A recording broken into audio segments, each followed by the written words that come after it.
Hey folks, it's Wednesday. You know what that means.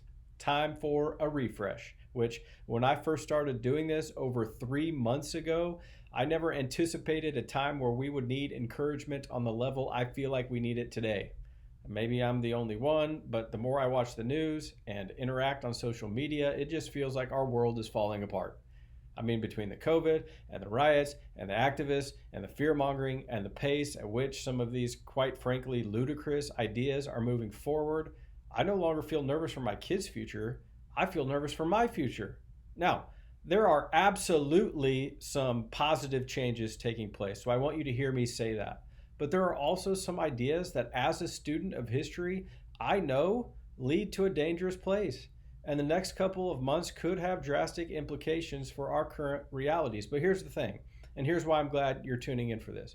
Because something occurred to me the other night as I was out watering my garden, which we just came back from a short trip, not a vacation. A vacation is just you and your spouse, a trip is your whole family.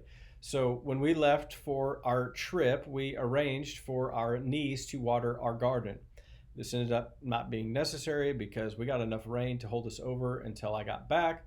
But the thing we didn't ask her to do was pull weeds. We knew it would be hard for her to understand the difference between a weed and a crop. So when I got home, I had a fair amount of weeds that I needed to contend with.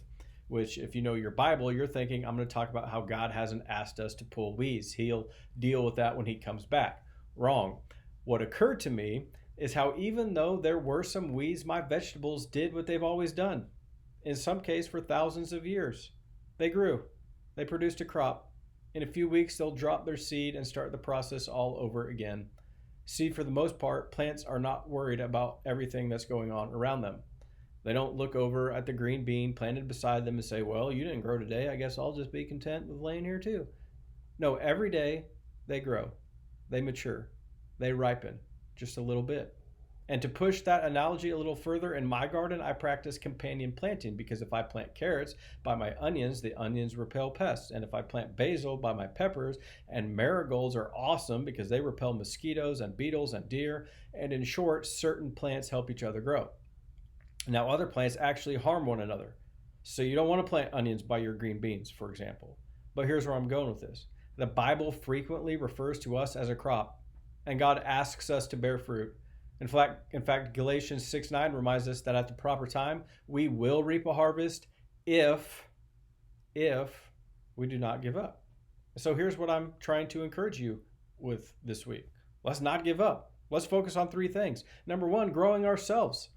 Let's get our conditions right because listen, the most selfless thing you can do is take care of your soul. Because when your soul is strong, you'll inspire others to be strong. So what's one thing you can do this week to make sure you're staying healthy? Whatever it is, make time to do that. Don't find it, make it. Number two, assess your field.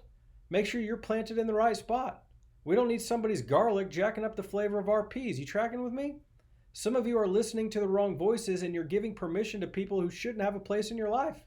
You might want to uproot them, but that's not always a good idea. Maybe you should uproot yourself and move on. At number three, grow somebody else.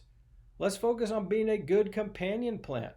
Let's repel the negativity for those who aren't strong enough to do it. Who's one person you can encourage this week? Maybe you just need to send them this video. Say, I want to be the basil to your pepper. No, don't do that. That's weird. Really weird. But that's my encouragement. Let's get to a spot where we're healthy so we can help each other be healthy.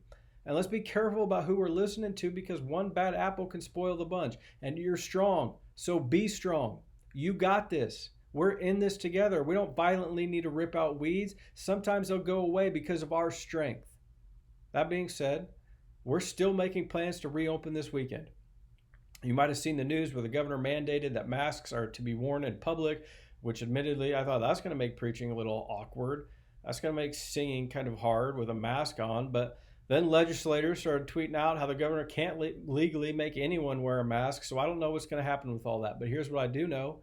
We're having church on Sunday. And if we need to pass out masks, we'll pass out masks. And if we don't, we won't. And if you're nervous about coming, we're going to stream the services online.